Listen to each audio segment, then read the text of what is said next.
야, 나 없는 동안 궁상 떨지 말고 가게나 잘 봐. 그리고 전화질 하지 마라. 나 바쁘니까. 남편은 콧노래까지 흥얼거리며 떠났습니다.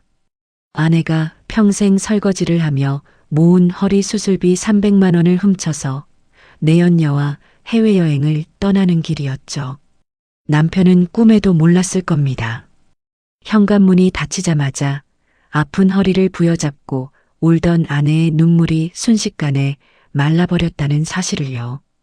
그리고 아내의 손에는 남편을 지옥으로 떨어뜨린 결정적인 증거가 이미 쥐어져 있다는 것을 말입니다. 잘 다녀와요, 여보. 돌아올 땐 당신 발로 못 걸어올 테니까. 즐거운 여행길이 3일 만에 수갑찬 지옥길로 바뀌게 된 사연. 남편이 훔쳐간 수술비가 어떻게 10배의 피눈물로 되돌아오는지 그 통쾌한 복수극을 지금 공개합니다. 이야기 시작 전에 구독과 좋아요를 눌러주세요. 더 많은 분들이 이 사연을 함께 들을 수 있습니다. 그리고 지금 어디서 듣고 계신지 댓글로 남겨주시면 그곳까지 행복이 가득하시길 기도드릴게요. 여러분의 이야기도 궁금합니다. 그럼 오늘의 이야기 시작합니다. 새벽 4시 정숙 씨는 허리에 두른 낡은 보호대를 습관처럼 다시 한번 꽉 조였어요. 국밥집 주방의 뜨거운 열기 속에서 퉁퉁 부은 다리로 육수통을 옮겼죠. 척추가 찌릿하게 울릴 때마다 입술을 꽉 깨물었지만 잠시도 쉴 수는 없었어요. 통장에 차곡차곡 모으고 있는 허리 수술비 300만 원, 오직 그 목표 하나로 6개월을 버티고 있었거든요. 그때 식당 문이 열리고 등산복을 말끔하게 차려입은 남편 태수 씨가 들어왔어요. 그는 정숙 씨가 무거운 뚝배기 쟁반을 들고 비틀거리는 모습을 빤히 보고도 자리에서 일어나지 않았답니다. 오히려 식탁 위를 손가락으로 까딱까딱 두드리며 미간을 찌푸릴 뿐이었죠. 어이, 이번 달 동호회비 아직 입금 안 했어? 사람이 굼뜨기가 꼭 곰 같아서 원. 그리고 당신한테서 국밥 쩐내 진동하니까 돈 붙이고 나면 좀 씻어. 정숙 씨는 대꾸 대신 손에 쥐고 있던 젖은 행주를 꽉 움켜쥐었어요. 행주에서 회색 물이 뚝뚝 떨어져 바닥을 적셨지만 태수 씨는 그저 새 신발에 물이 튀지 않게 발을 쓱 뒤로 뺄 뿐이었죠. 정숙 씨의 시선이 남편의 번쩍이는 등산화와 자신의 달아빠진 고무 슬리퍼 사이를 멍하니 오갔답니다. 그날 오후였어요. 점심 손님이 한바탕 쓸고 지나간 국밥집 구석 자리에 허름한 행색의 할머니 한 분이 들어오셨답니다. 낡은 코트는 소매가 다 해져 있었고 신발도 짝이 맞지 않는 헌 운동화를 신고 계셨죠. 누가 봐도 형편이 어려워 보이는 분이었어요. 정숙 씨는 주방에서 갓 삶은 수육 몇 점을 국밥 위에 넉넉히 얹어 할머니 앞에 내려놓았어요. 돈을 받을 생각은 애초에 없었답니다. 시장하실 텐데 뜨끈할 때 드세요. 국물은 더 드릴 테니까 말씀하시고요. 할머니는 말없이 숟가락을 들다가 정숙 씨의 손목에 감긴 파스를 빤히 바라보았어요. 정숙 씨가 황급히 소매를 내리려던 찰나 할머니의 낡은 코트 깃에서 무언가가 번쩍하고 빛났답니다. 그것은 때국물 흐르는 옷차림과는 전혀 어울리지 않는 아주 정교하게 세공된 나비 모양의 브로치였어요. 그때였죠. 가게 문이 쾅 열리더니 태수 씨가 성큼성큼 들어왔어요. 그는 내일 떠날 여행 준비물이라며 정숙 씨에게 맡겨둔 등산용 재킷을 찾으러 온 참이었죠. 그런데 정숙 씨가 돈도 안 되는 노인 시중을 들고 있는 걸 보자 태수 씨의 얼굴이 순식간에 일그러졌어요. 내 재킷 찾아놓으라니까 여기서 뭐 하고 있는 거야? 가게가 무슨 자선사업소야? 태수 씨는 다짜고짜 정숙 씨의 어깨를 거칠게 밀쳤답니다. 정숙 씨가 억소리를 내며 휘청거리다 식탁 모서리에 안 그래도 아픈 허리를 강하게 찍고 말았어요. 쨍그랑 탁자 위에 있던 수저통이 바닥으로 곤두박질 쳤죠. 아이고, 죄송해요. 금방 가져올게요. 정숙 씨가 허리를 부여잡고 절룩거리며 카운터로 향했지만 태수 씨는 바닥에 떨어진 수저를 밟고 서서 혀를 쫓듯 찼어요. 군뱅이도 이것보단 빠르겠다. 아이고, 내 팔자야. 그 소란스러운 와중에도 구석 자리에 앉아있던 할머니는 미동도 하지 않았답니다. 다만 국밥을 뜨던 숟가락을 조용히 내려놓고 매서운 눈빛으로 태수 씨의 등 뒤를 노려보고 계셨죠. 그 눈빛은 방금 전까지 힘없이 앉아있던 노인의 것이라고는 믿기지 않을 만큼 차갑고 날카로웠어요. 식사를 마친 할머니가 주머니에서 꼬깃꼬깃한 1,000원짜리 몇 장을 꺼내 식탁 위에 올려두었어요. 정숙 씨는 황급히 그 손을 두 손으로 감싸쥐며 돈을 도로 주머니에 넣어드렸죠. 그리고는 주방에서 미리 싸둔 깍두기 봉지를 할머니 손에 쥐어드렸답니다. 돈은 됐어요. 이거 가져가서 저녁에 물 말아서 드세요. 그 순간 할머니의 시선이 정숙 씨의 오른쪽 손등에 머물렀어요.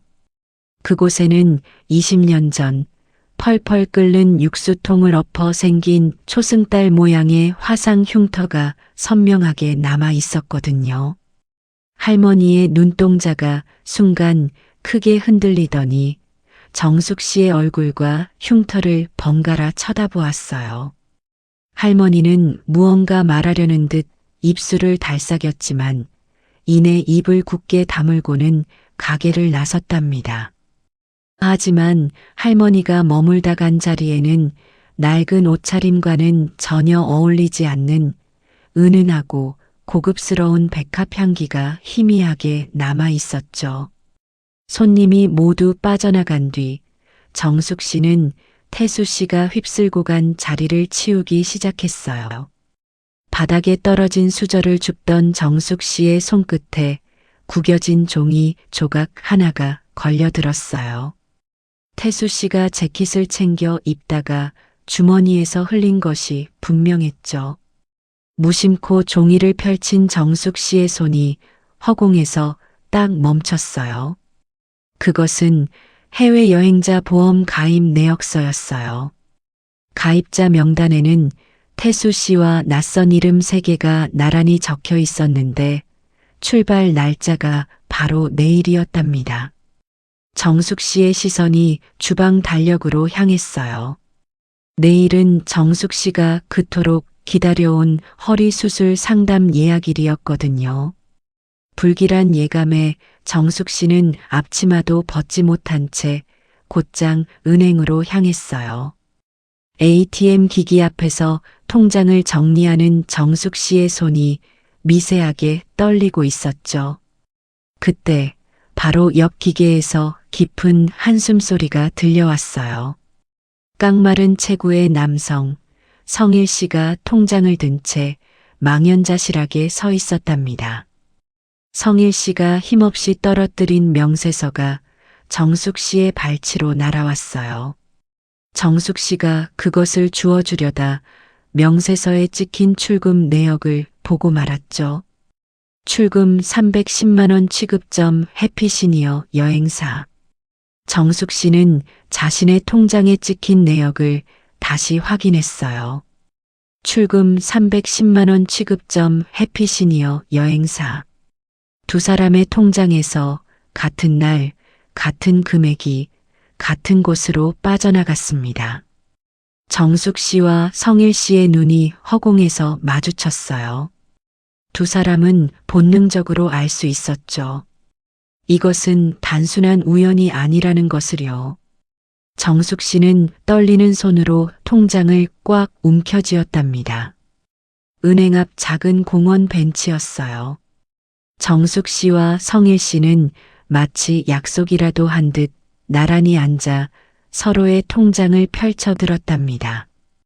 늦가을 찬 바람이 두 사람의 옷깃을 파고들었지만 그들은 추위를 느낄 겨를조차 없었어요. 두 개의 통장이 가리키는 진실이 너무나도 차갑고 명확했기 때문이죠. 성일 씨의 통장은 딸의 병원비 마련을 위해 10년을 부어온 적금 통장이었고, 정숙 씨의 통장은 오직 허리 수술을 위해 뼈 빠지게 일해 모은 비상금 통장이었어요. 그런데 놀랍게도 출금된 날짜와 시간이 그리고 출금처가 토시 하나 틀리지 않고 똑같았습니다. 이 날짜를 보세요. 지난달 15일 그리고 이번 달 10일. 여행사로 돈이 빠져나간 직후에 꼭 동호회 회비 명목으로 추가 인출이 있었어요.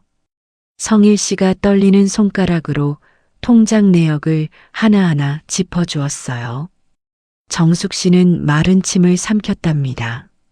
남편 태수 씨가 동호회 총무가 바뀌면서 회비가 올랐다. 특별 회비를 걷는다며 닥달해서 가져갔던 돈들이 떠올랐거든요. 그때마다 태수 씨는 정숙 씨에게 당신은 샘도 흐리고 세상 물정도 모르니 잔말 말고 돈이나 내놔라며 윽박질렀었죠. 정숙 씨는 그저 남편 길을 살려주겠다는 생각에 아픈 허리를 부여잡고 식당 설거지 아르바이트를 1시간씩 더 늘려가며 그 돈을 메꿔왔던 거예요. 그때 성일 씨가 주머니에서 낡은 수첩을 꺼냈어요. 거기에는 깨알 같은 글씨로 무언가가 빼곡히 적혀 있었답니다. 제가 이상해서 뒷조사를 좀 해봤. 해피시니어 여행사라는 곳, 실제로는 존재하지 않는 유령 회사더군요. 사업자 등록번호를 조회해 보니 폐업한 지 3년도 넘은 분식집으로 나왔습니다. 정숙 씨의 심장이 쿵 하고 내려앉는 것 같았어요. 그렇다면 그 큰 돈은 다 어디로 갔단 말인가요? 성일 씨는 떨리는 목소리를 가다듬으며 휴대폰으로 찍어둔 사진 한 장을 정숙 씨에게 보여주었어요. 그것은 동네 노인정 게시판 구석에 아주 작게 붙어 있던 해외 문화 탐방 모집 전단지였는데 주최자 이름에 익숙한 이름이 적혀 있었죠. 총괄 인솔 및 회계 박미영. 박미영. 태수 씨가 다니는 동호회의 총무이자 태수 씨가 입이 마르도록 칭찬하던 그 싹싹하고 일 잘한다는 여자였어요. 정숙 씨의 머릿속에서 퍼즐 조각들이 맞춰지기 시작했습니다. 단순한 여행이 아니었어요. 이것은 치밀하게 계획된 배우자들의 피 묻은 돈을 빼돌리기 위한 거대한 사기극이었던 겁니다. 집으로 돌아온 정숙 씨를 맞이한 건 난장판이 된 거실이었어요.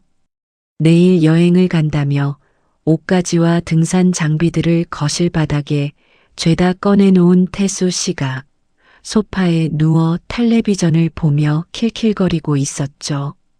정숙 씨가 들어오자마자 태수 씨는 채널을 돌리지도 않은 채 소리쳤어요.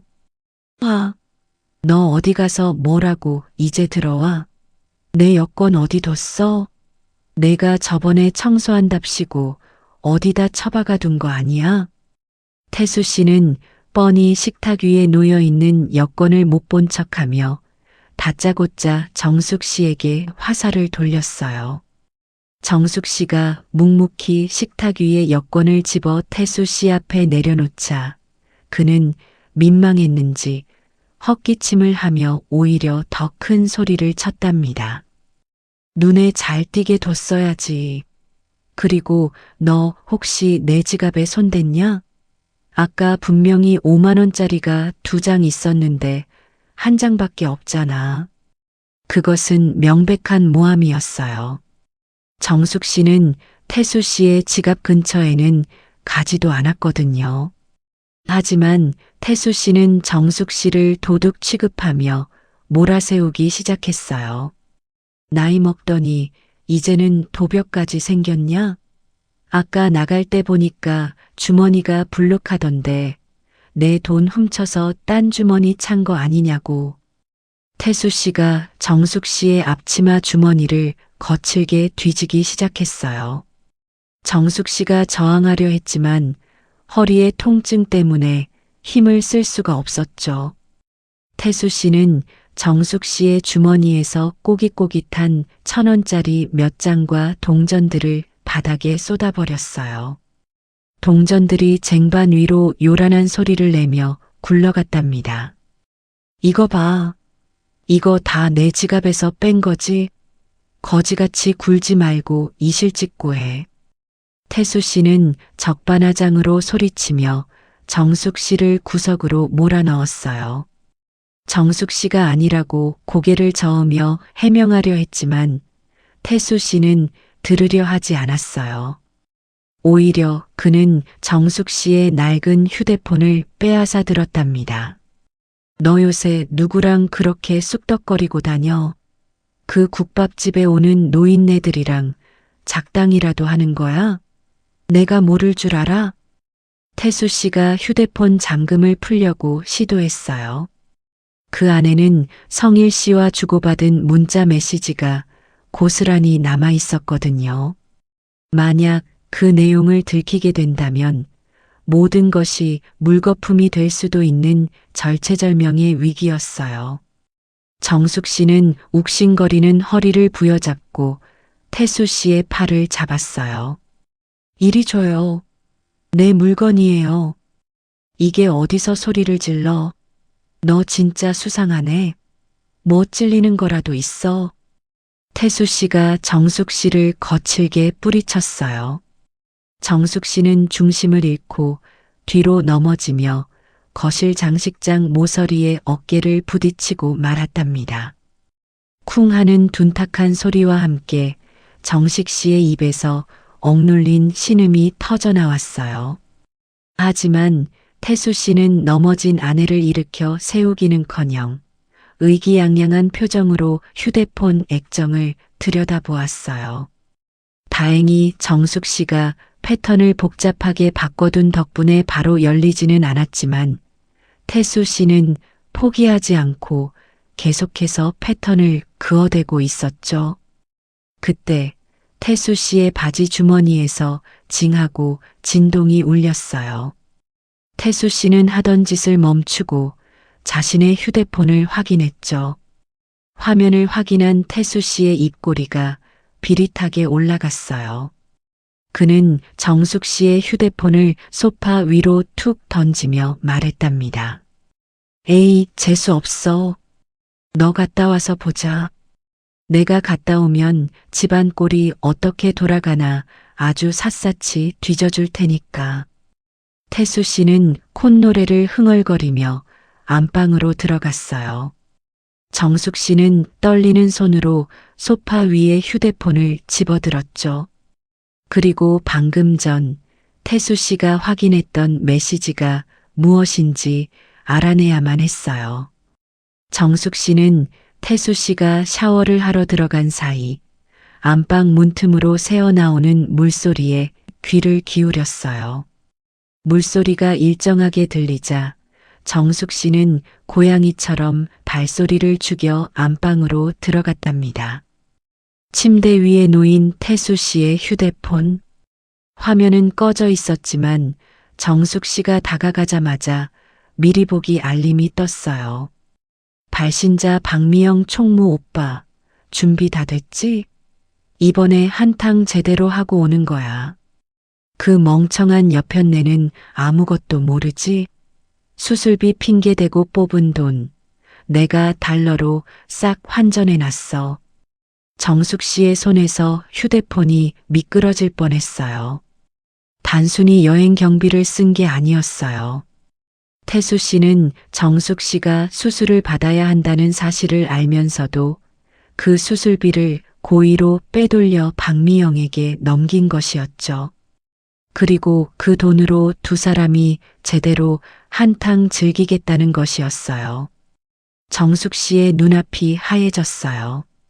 배신감보다 더 큰 공포가 밀려왔답니다. 이 사람들은 괴물이었어요. 정숙 씨는 떨리는 손으로 그 화면을 자신의 폰으로 촬영했어요. 찰칵 소리가 나지 않게 스피커 구멍을 손가락으로 꽉 막고 화면만 찍었죠. 그때 욕실의 물소리가 뚝 끊겼어요. 정숙 씨는 황급히 태수 씨의 휴대폰을 제자리에 내려놓고 도망치듯 안방을 빠져나와 주방 식탁에 앉았답니다. 심장이 터질 듯이 쿵쿵거렸어요. 잠시 후 젖은 머리를 털며 나온 태수 씨가 주방에 앉아 있는 정숙 씨를 보며 혀를 찼어요. 너 아직도 안 자고 뭐해? 내일 새벽같이 나가야 하는데 밥이나 미리 안 쳐놔. 아침에 더운 밥 먹고 나가게. 정숙 씨는 대답 없이 쌀을 씻는 척하며 등 뒤에서 주먹을 꽉 쥐었어요.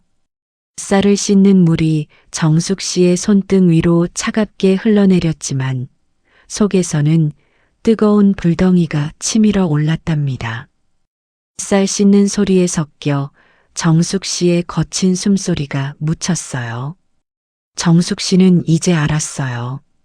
이 싸움은 단순히 돈을 되찾는 문제가 아니었어요. 자신과 성일 씨, 그리고 어딘가에 있을 또 다른 피해자들의 생존을 지키기 위한 전쟁이 시작된 것이었죠. 정숙 씨는 쌀을 씻던 손을 멈추고 창밖의 어두운 하늘을 올려다보았어요. 내일 아침 태수 씨가 공항으로 떠나면 정숙 씨도 어디론가 향할 계획을 세웠답니다. 바로 성일 씨가 알아낸 그 유령 여행사의 주소지로 말이죠. 새벽 5시 거실 형광등이 신경질적으로 깜빡이며 켜졌습니다. 태수 씨는 거울 앞에서 몇 번이고 넥타이를 매만졌어요. 평소에는 거들떠보지도 않던 붉은색 실크 넥타이였죠. 거실 한쪽에는 어제 정숙 씨가 챙겨둔 여행 가방이 입을 꽉 다문 채 세워져 있었고 그 옆에는 태수 씨가 애지중지하는 골프 가방이 놓여 있었습니다. 정숙 씨는 주방 식탁에 앉아 태수 씨가 식탁 위에 던져둔 5만 원권 몇 장을 내려다보고 있었어요. 생활비다. 내가 없는 동안 딴 생각 말고 가게나 잘 지켜. 그리고 혹시라도 내 방 얼씬거리지 마라. 중요한 서류 다 표시해두고 가니까. 태수 씨가 구두 주걱으로 뒤꿈치를 꾹꾹 눌러 신으며 말했어요. 정숙 씨는 대답 대신 식탁 모서리를 꽉 쥐었답니다. 손톱 밑이 하얗게 질릴 정도였지만 태수 씨는 거울 속 자신의 모습에 취해 눈치채지 못했죠. 다녀오겠습니다. 해야지. 사람이 기본이 안 되어 있어. 태수 씨가 혀를 차며 현관문을 열려는 순간이었어요. 정숙 씨가 무거운 몸을 일으켜 태수 씨 앞을 가로막았습니다. 쿵, 쿵, 쿵. 정숙 씨의 심장 소리가 귀를 때렸어요. 여보, 그 여행사 정말 괜찮은 곳이에요? 인터넷에 쳐봐도 안 나오던데. 정숙 씨의 목소리는 떨리고 있었지만 눈빛만은 태수 씨의 눈을 똑바로 향하고 있었어요. 태수 씨의 손이 문고리에서 멈칫했답니다. 하지만 당황한 기색은 찰나였고 이내 그의 얼굴이 불그락푸르락해졌어요. 이 여자가 아침부터 재수없게 내가 뭘 안다고 떠들어. 동호회 총무가 다 알아서 예약한 거야. 너 나 무시하냐? 지금 내가 사기라도 당했다는 거야? 아니, 그게 아니라 수술비 통장에서 돈이 나갔길래. 뭐, 너 내 통장 훔쳐봤어?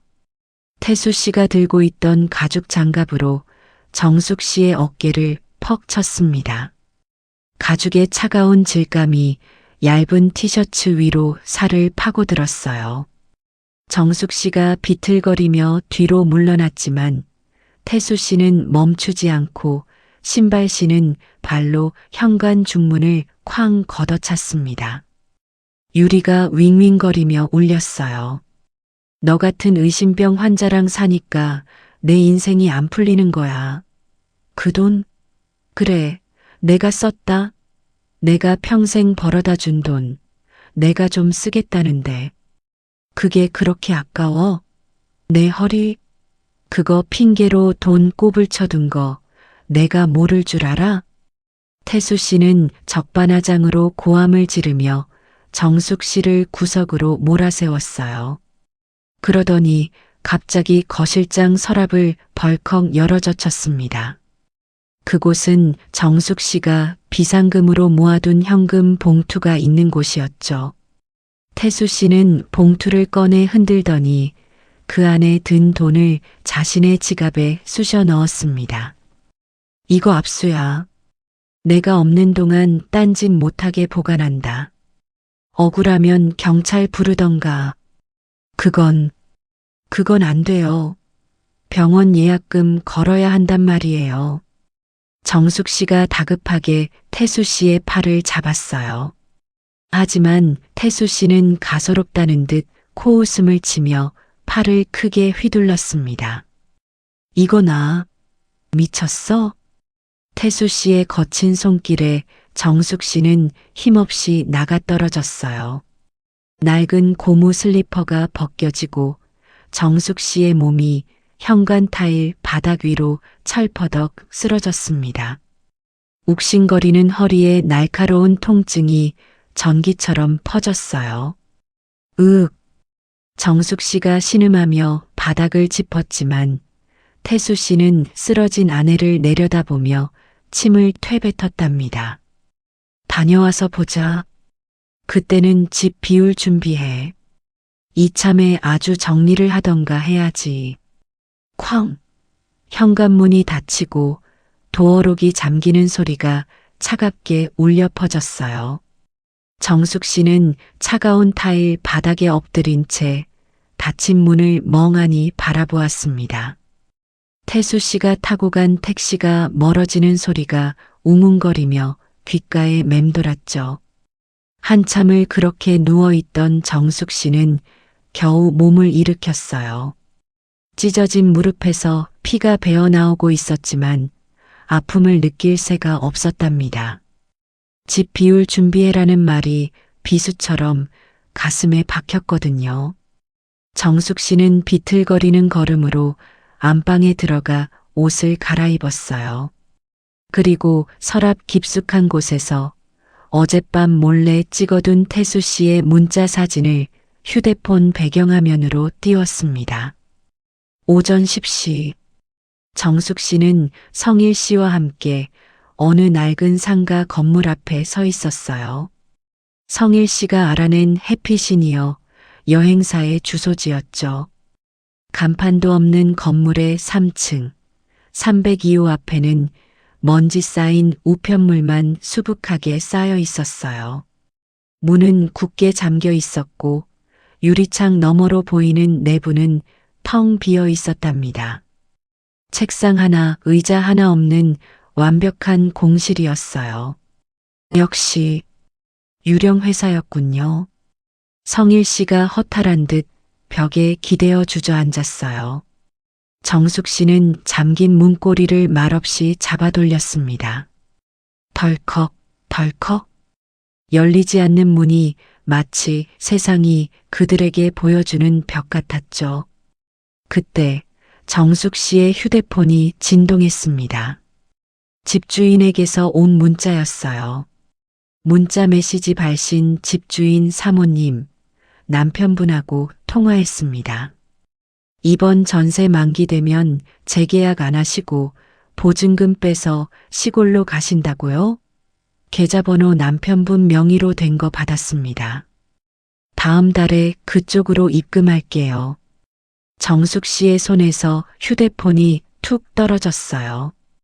액정이 바닥에 부딪히며 금이 쫙 갔지만 화면 속 글자는 여전히 선명했답니다. 태수 씨는 여행을 떠나기 전 이미 정숙 씨를 내쫓을 계획까지 다 세워두었던 거예요. 전세 보증금, 그것은 정숙 씨가 30년 동안 국밥집에서 일하며 발이 부르트도록 뛰어다녀 지켜온 유일한 보금자리였어요. 그 돈마저 태수 씨가, 아니 박미영과 함께 가로채려 하고 있었죠. 성일 씨가 바닥에 떨어진 정숙 씨의 휴대폰을 주워 건네주었어요. 깨진 액정 너머로 집주인의 문자를 본 성일 씨의 표정이 딱딱하게 굳어졌습니다. 이 사람들 단순히 돈만 노린 게 아닙니다. 아주 뿌리까지 뽑아먹으려고 작정을 했어요. 정숙 씨는 떨리는 손으로 휴대폰을 받아들었어요. 더 이상 물러설 곳이 없었죠. 허리의 통증도 무릎의 피도 느껴지지 않았어요. 오직 서늘한 분노만이 정숙 씨의 머릿속을 차갑게 식히고 있었답니다. 성일 씨, 우리 경찰서로 가요. 이대로는 못 당해요. 경찰서요? 하지만 지금 당장 증거는 만들면 돼요.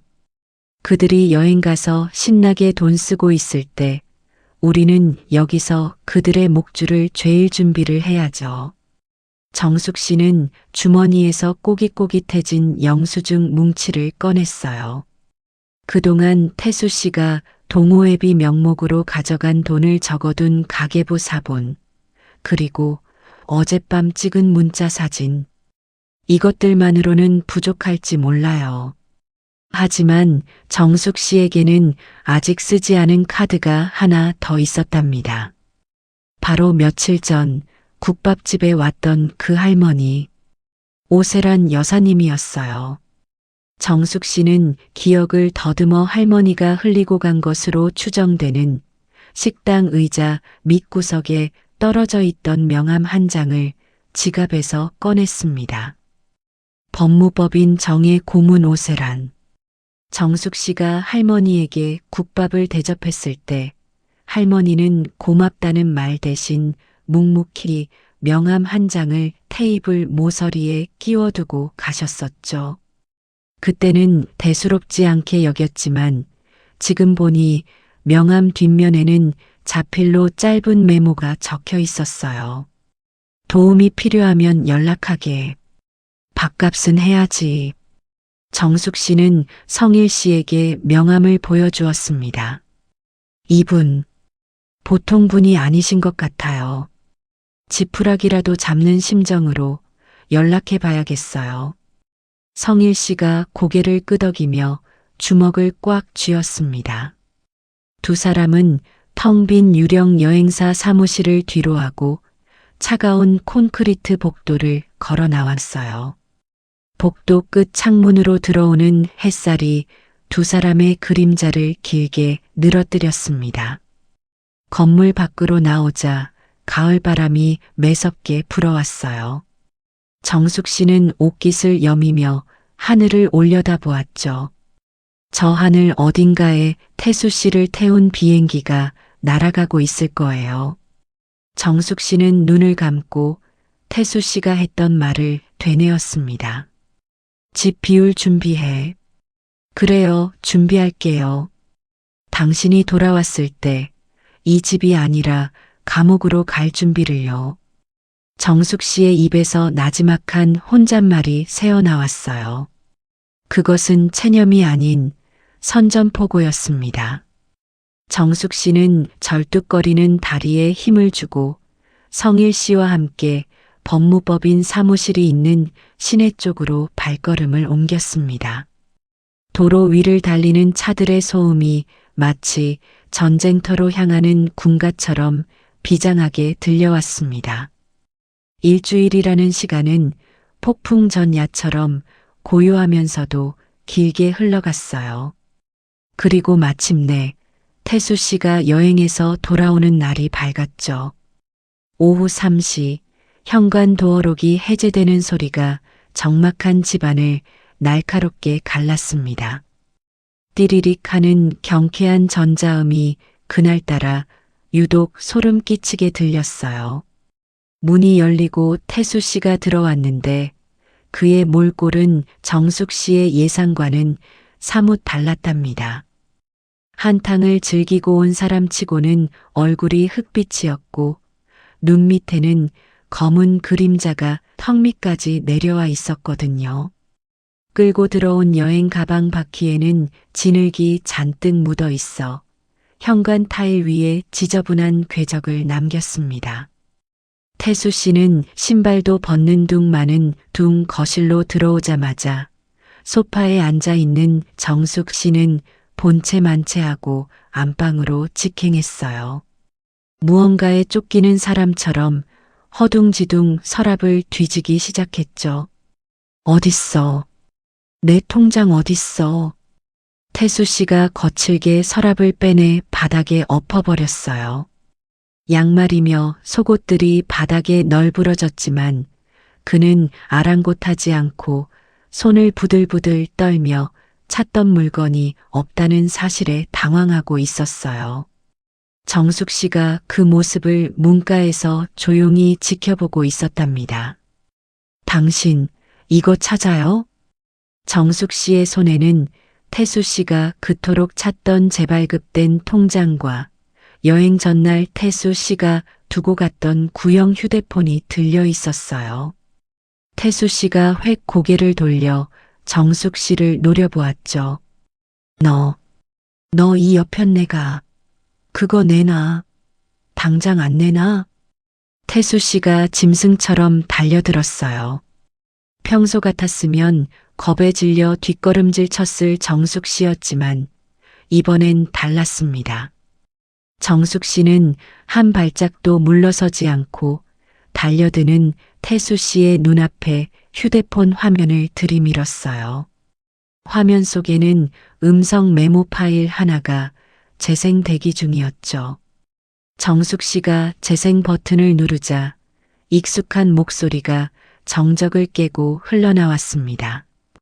오빠 걱정 마. 그 멍청한 여편네 수술비라며? 그 돈이면 우리 빚 갚고도 남아. 나중에 그냥 사기당했다고 둘러대면 그만이야.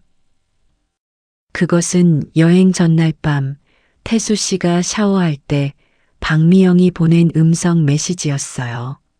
문자뿐만 아니라 술에 취해 혀가 꼬인 박미영이 남긴 녹음 파일까지 정숙 씨가 확보해 두었던 것이죠.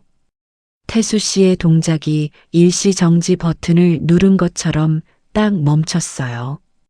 그의 동공이 지진이 난 듯 심하게 흔들렸습니다.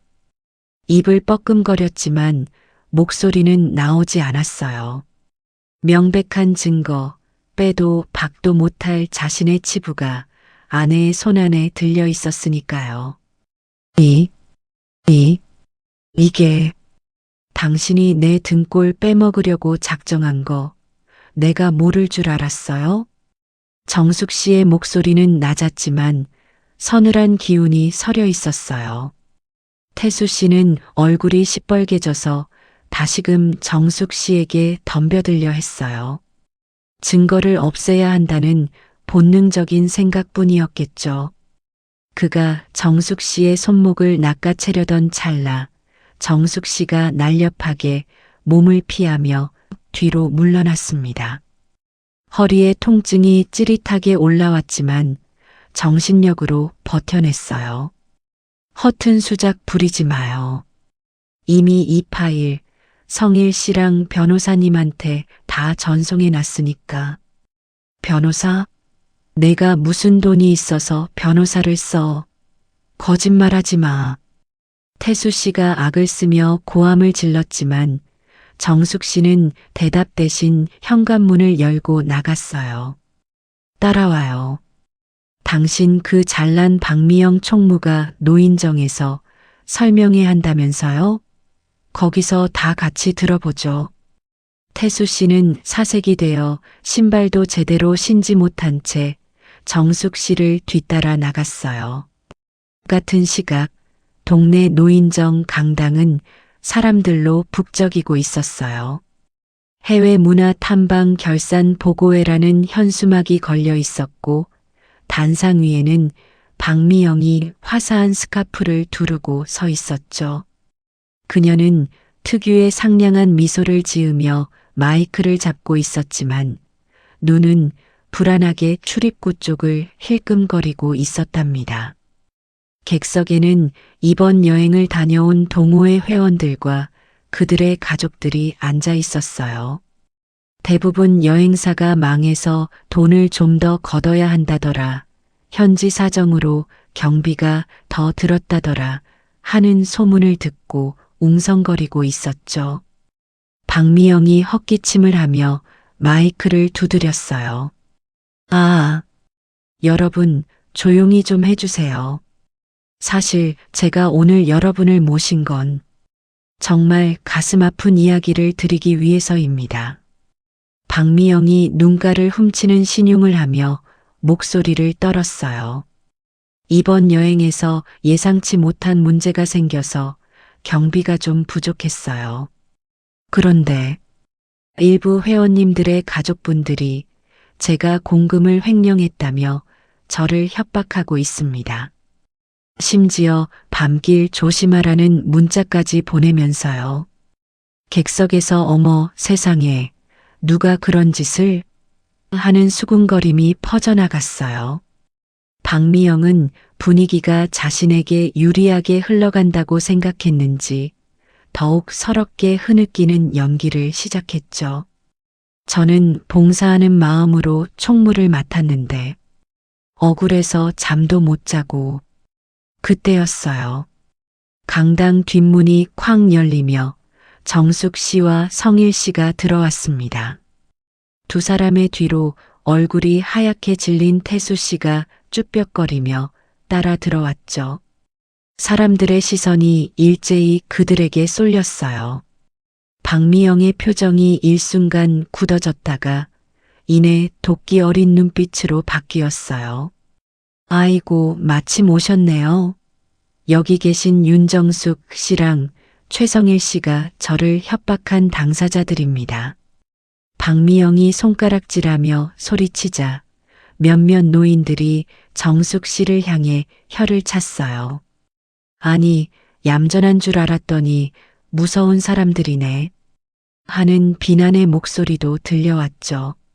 하지만 정숙 씨는 눈 하나 깜짝하지 않고 단상 앞으로 걸어 나갔어요.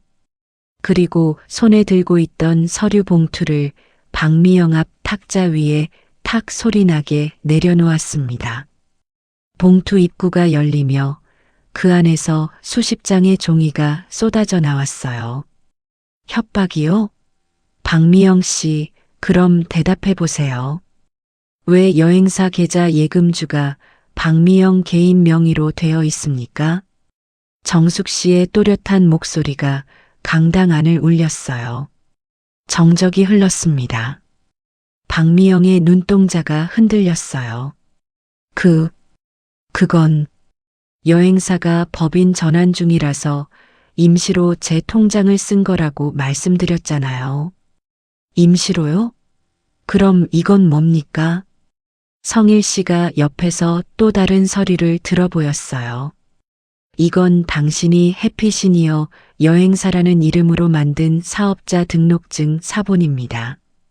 업종이 여행업이 아니라 일반 음식점으로 되어 있던데 3년 전에 폐업한 분식집 명의를 왜 도용했습니까? 박미영의 입이 떡 벌어졌어요. 논리적인 반박에 말문이 막힌 것이죠. 객석의 분위기가 순식간에 반전되었어요. 웅성거림이 의심의 눈초리로 바뀌어 박미영을 향하기 시작했죠. 위기를 느낀 박미영이 단상 아래에 있던 태수 씨에게 눈짓을 보냈어요. 내가 뭐라도 좀 해봐 하는 다급한 신호였죠. 태수 씨가 엉거주춤 나서며 소리쳤어요. 아니, 이 여자가 집에서 살림만 하더니 뭘 잘못 알고 이러는 거야. 여보, 당장 그만두고 집에 가. 망신스럽게 이게 무슨 짓이야.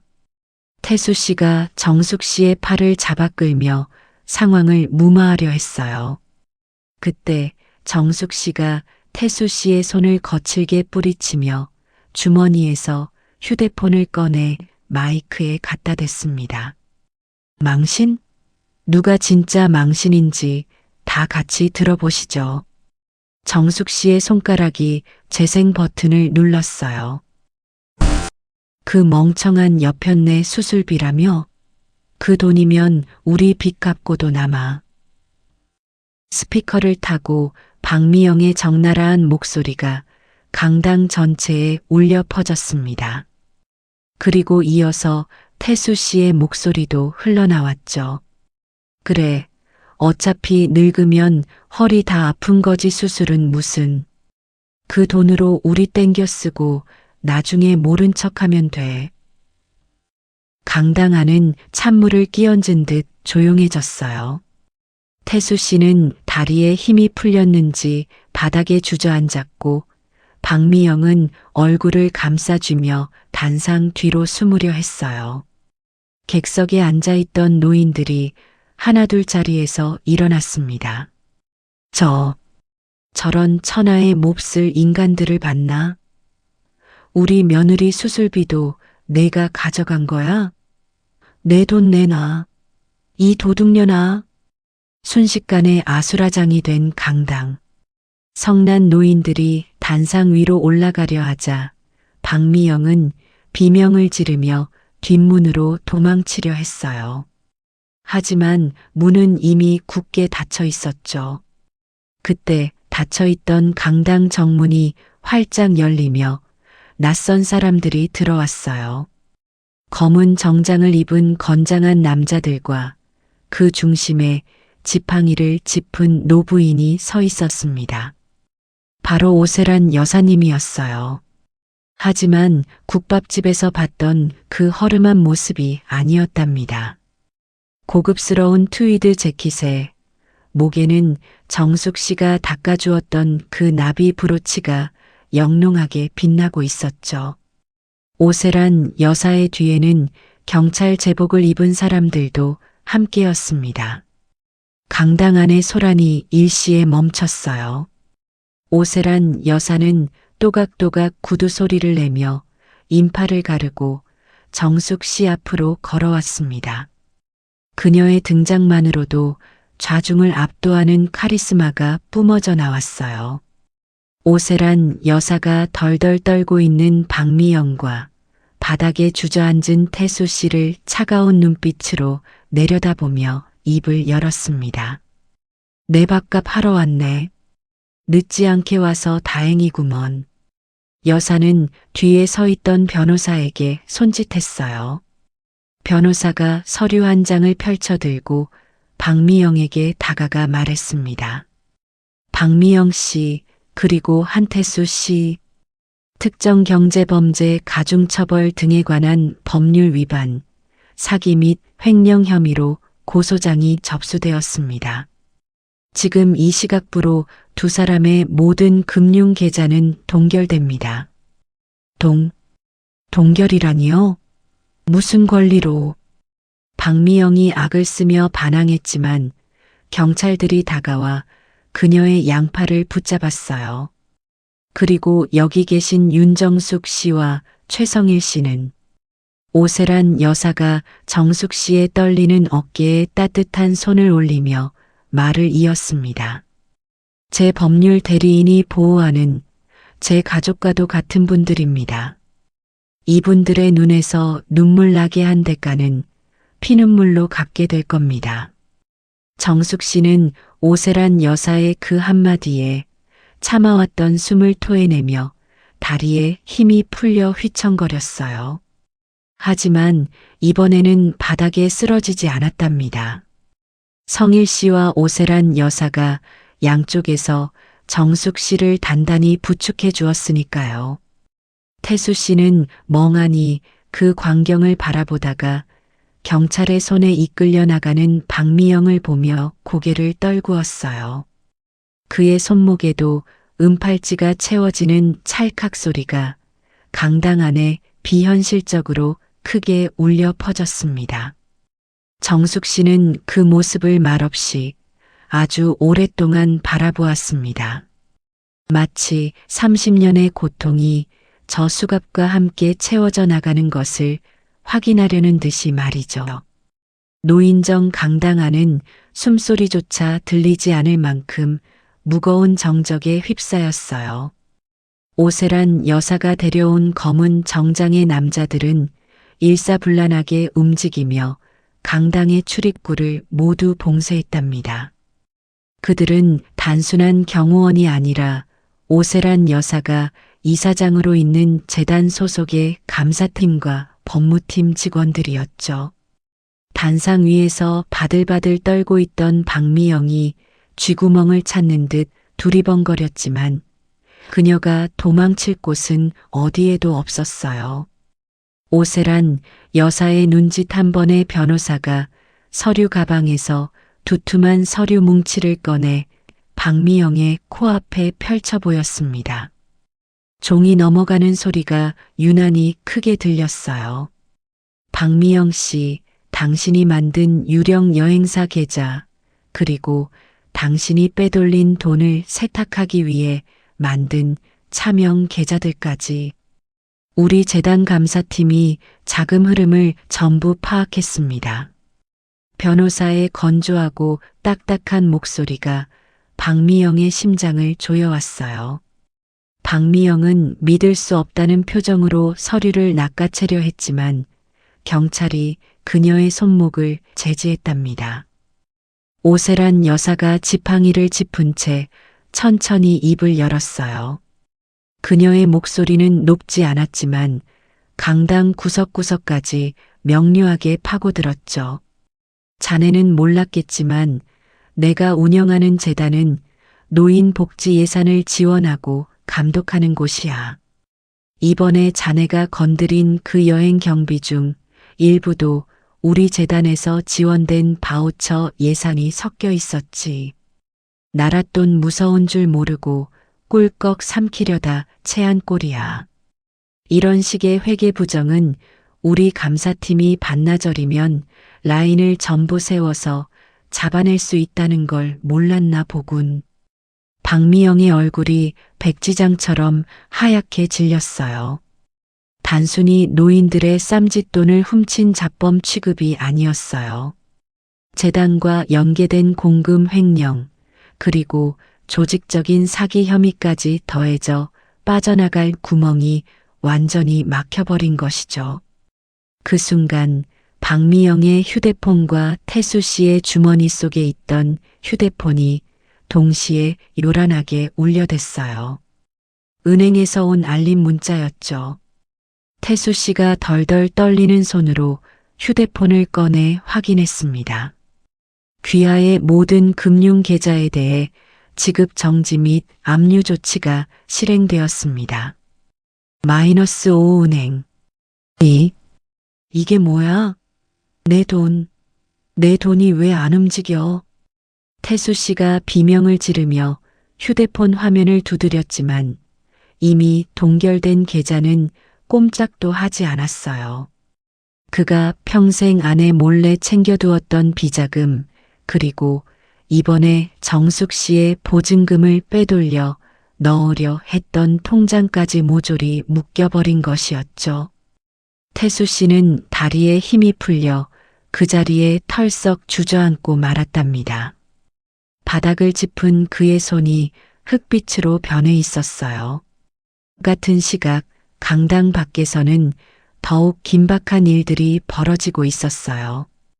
오세란 여사의 지시를 받은 또 다른 팀이 경찰과 함께 박미영의 오피스텔과 태수 씨의 집으로 향했거든요. 쾅, 쾅, 쾅. 정숙 씨가 살던 집, 이제는 태수 씨가 혼자 차지하려 했던 그 아파트의 현관문이 강제로 개방되었어요. 경찰관들이 거실로 들이닥쳐 태수 씨가 숨겨둔 금고와 서류들을 찾아내기 시작했죠. 태수 씨가 안방 장롱 깊숙한 곳에 숨겨두었던 현금 다발과 박미영과 나누어 가지려 했던 달러 뭉치들이 줄줄이 압수물 상자 안으로 들어갔습니다. 거실 바닥에는 붉은색 딱지들이 나뒹굴었고 태수 씨가 자랑하던 골프채 가방에도 압류 표식이 붙었답니다. 박미영의 오피스텔 상황은 더 처참했어요. 그녀가 노인들에게 사기친 돈으로 사모은 명품 가방과 보석들이 쏟아져 나왔고 컴퓨터 하드디스크에는 수십 명의 피해자 명단이 엑셀 파일로 정리되어 있었죠. 그 모든 증거물이 파란색 플라스틱 상자에 차곡차곡 담겨 봉인되었습니다. 다시 강당안. 상황 파악이 끝난 박미영이 갑자기 태수 씨의 멱살을 잡고 흔들기 시작했어요. 이게 다 저 영감탱이 때문이에요. 저 영감이 자기 마누라 돈 빼돌리자고 먼저 꼬드겼다고요. 저는 시키는 대로 했을 뿐이에요. 형사님, 저는 피해자예요. 박미영은 악을 쓰며 모든 죄를 태수 씨에게 뒤집어 씌우려 했어요. 방금 전까지 오빠라고 부르며 알랑거리던 모습은 온데간데 없고 오직 살기 위해 발버둥 치는 추한 짐승의 모습뿐이었죠. 태수 씨는 멱살을 잡힌 채 넋이 나간 사람처럼 멍하니 정숙 씨 쪽을 바라보았어요. 여보, 정숙아, 내가 잘못했다. 응? 내가 말 좀 잘해줘봐. 내가 잠깐 어떻게 됐었나 봐. 우리 부부잖아. 태수 씨가 무릎걸음으로 정숙 씨에게 기어가 바짓가랑이를 잡으려 했어요. 하지만 정숙 씨는 잡히려는 다리를 뒤로 쓱 빼며 싸늘하게 내려다보았답니다. 정숙 씨의 눈빛에는 그 어떤 연민도 분노도 남아있지 않았어요. 그저 더러운 오물을 보는 듯한 무심한 뿐이었죠. 부부, 당신 입으로 그랬잖아. 내 허리 수술비로 빚 갚고 땡겼으면 그만이라고. 당신은 내 남편이 아니라 내 목숨값 노린 사기꾼이랑 한패였을 뿐이야. 정숙 씨의 말은 차가운 선고와도 같았어요. 태수 씨의 손이 허공에서 힘없이 떨어졌죠. 그때 경찰관 2명이 다가와 태수 씨와 박미영의 양팔을 꺾어 올렸습니다. 한태수 씨, 박미영 씨, 사기 및 횡령, 범죄 수익 은닉 혐의로 현행범 체포합니다. 변호사를 선임할 권리가 있고 철컥 차가운 금소금이 강당의 공기를 갈랐어요. 태수 씨의 손목에 은빛 수갑이 채워졌습니다. 그토록 폼 잡기를 좋아하고 체면을 중시하던 태수 씨였지만 지금 이 순간 그는 초라한 범죄자일 뿐이었어요. 박미영은 안 돼. 이거 풀어. 내가 누군 줄 알아.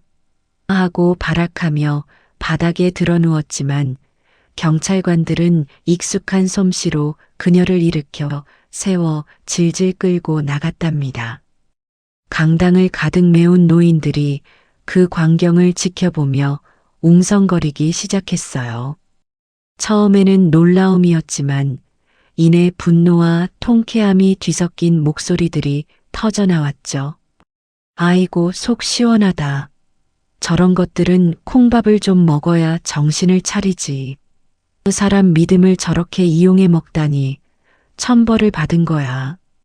피해자 중 한 할머니가 끌려가는 박미영의 등 뒤에 소금을 한 줌 뿌렸어요. 하얀 소금 알갱이들이 박미영의 흐트러진 머리카락 위에 눈처럼 내려앉았답니다. 태수 씨는 경찰차로 끌려가면서도 자꾸만 뒤를 돌아보았어요. 강당 한가운데 꼿꼿하게 서 있는 정숙 씨를 바라보는 그의 눈에 뒤늦은 후회와 공포가 어렸지만 닫히는 문은 기다려주지 않았습니다. 쾅 하고 강당 문이 닫히며 두 사람의 모습이 시야에서 사라졌어요. 소란이 휩쓸고 간 자리에는 묘한 정막이 흘렀어요. 하지만 그것은 아까와 같은 무거운 침묵이 아니었답니다. 폭풍우가 지나간 뒤에 맑고 서늘한 공기 같은 것이었죠. 오세란 여사는 지팡이를 고쳐 짚으며 정숙 씨와 성일 씨에게 다가왔어요. 이제 다 끝났네. 법적인 절차는 우리 변호인단이 알아서 마무리할 거야. 두 사람은 그저 잃어버릴 뻔했던 것을 되찾을 준비만 하면 돼. 오세란 여사의 말에 성일 씨가 참았던 숨을 길게 내쉬며 다리에 힘이 풀린 듯 휘청거렸어요. 정숙 씨가 그를 부축하며 여사님을 바라보았죠. 감사합니다. 정말 감사합니다. 이 은혜를 어떻게 다 갚아야 할지. 정숙 씨의 목소리가 물기에 젖어 떨려 나왔어요. 오세란 여사는 빙긋 웃으며 손사래를 쳤답니다. 은혜는 무슨, 아까 말했잖나. 밥값 한 거라고. 그리고 오세란 여사가 정숙 씨의 손을 잡아 자신의 가슴팍에 달린 나비 브로치 위로 가져갔어요. 자네가 닦아준 이 브로치처럼 자네 인생도 이제 다시 반짝반짝 빛날 일만 남았어. 저런 오물들은 털어버리고 말이야. 그때 정숙 씨의 주머니에 있던 휴대폰이 다시 한번 진동했어요. 이번에는 태수 씨나 경찰이 아니었죠. 입금 알림 입금액 310만 원 적요 피해 구제 환급금. 오세란 여사의 재단에서 우선 지급 보증을 통해 묶여있던 돈을 먼저 풀어준 것이었어요. 정숙 씨는 액정 화면에 뜬 숫자를 보고 또 보았어요. 단순히 돈이 돌아온 것이 아니었죠. 자신의 허리, 자신의 존엄, 그리고 앞으로 살아갈 날들이 돌아온 것이었어요. 옆에 있던 성일 씨의 휴대폰에도 똑같은 알림이 떴는지 성일 씨가 휴대폰을 가슴에 품고 소리 없이 눈물을 흘리고 있었답니다. 정숙 씨는 고개를 들어 강당의 높은 창문을 바라보았어요. 창밖으로 붉은 노을이 지고 있었는데 그 빛이 강당 안으로 쏟아져 들어와 정숙 씨의 낡은 옷과 오세란 여사의 브로치를 따뜻하게 감싸 안았어요. 악인들은 사라졌고 정의는 제자리를 찾았습니다. 하지만 정숙 씨는 알았어요.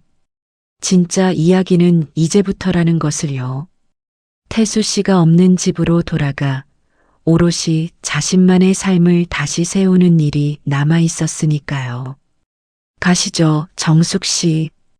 따뜻한 밥이나 한 그릇 하러.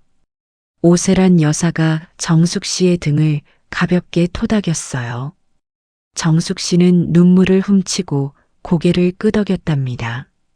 세 사람의 발걸음 소리가 텅 빈 강당에 경쾌하게 울려 퍼졌어요.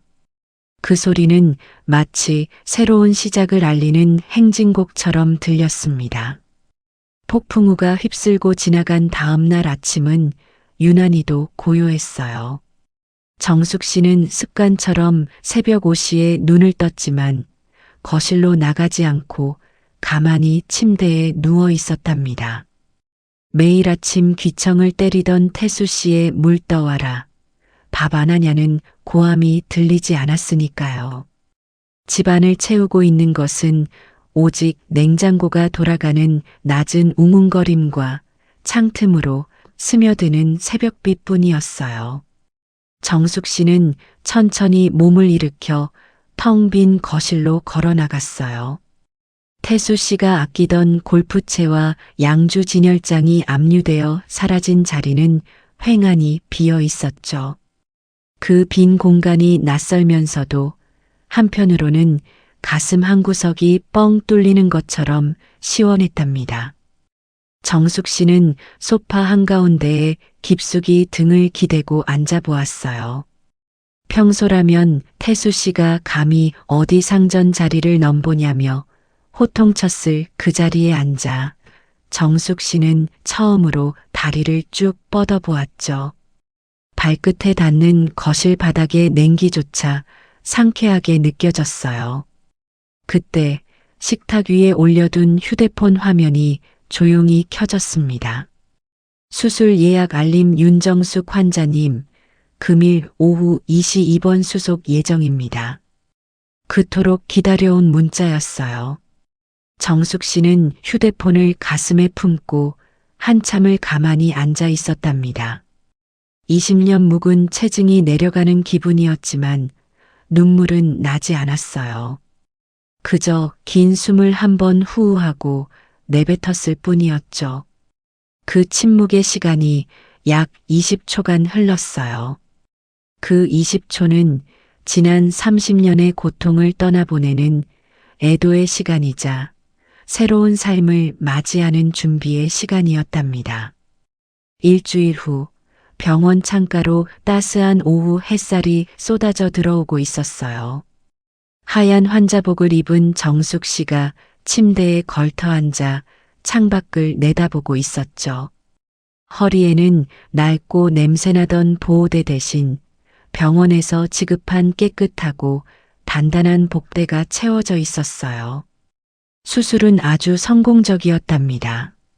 마취에서 깨어났을 때 정숙 씨는 처음으로 허리에서 찌릿한 통증이 느껴지지 않는다는 사실에 제 다리를 몇 번이나 주물러 보았어요.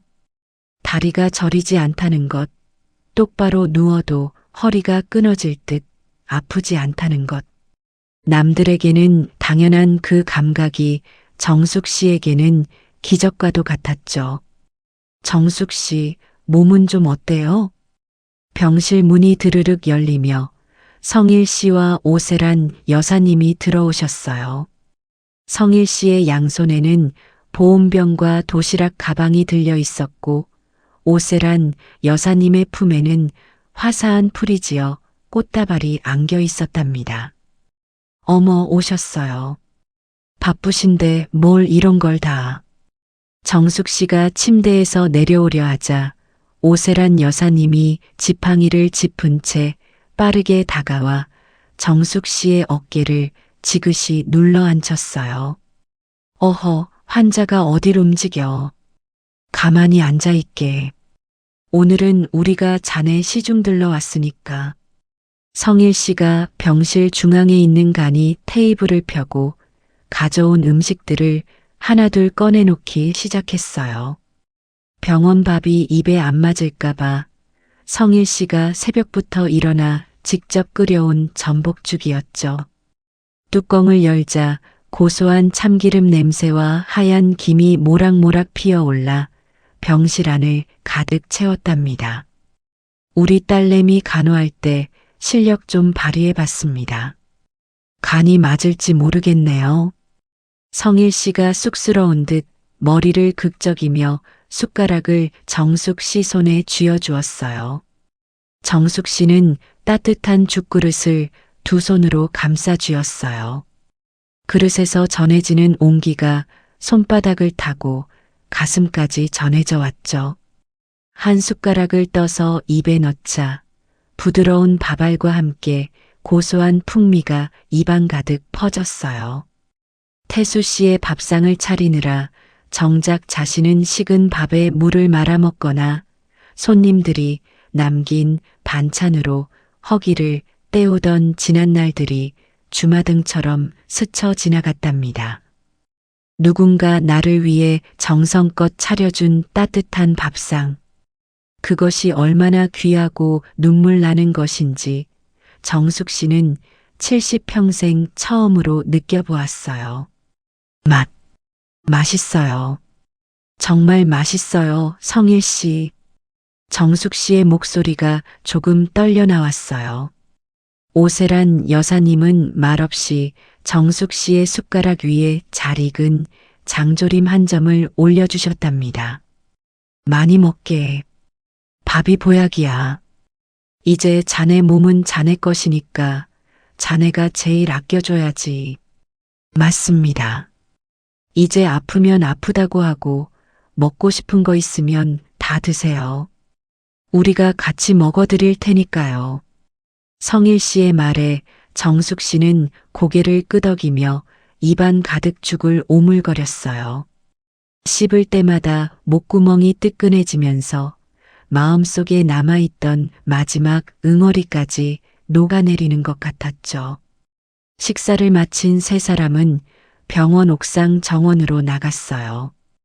해가 뉘엿뉘엿 지고 있었고 하늘은 주홍빛과 보랏빛이 섞인 아름다운 노을로 물들고 있었답니다. 바람이 불어왔지만 차갑기보다는 시원하게 느껴졌어요. 정숙 씨는 난간에 기대어 저 멀리 보이는 도심의 풍경을 바라보았어요.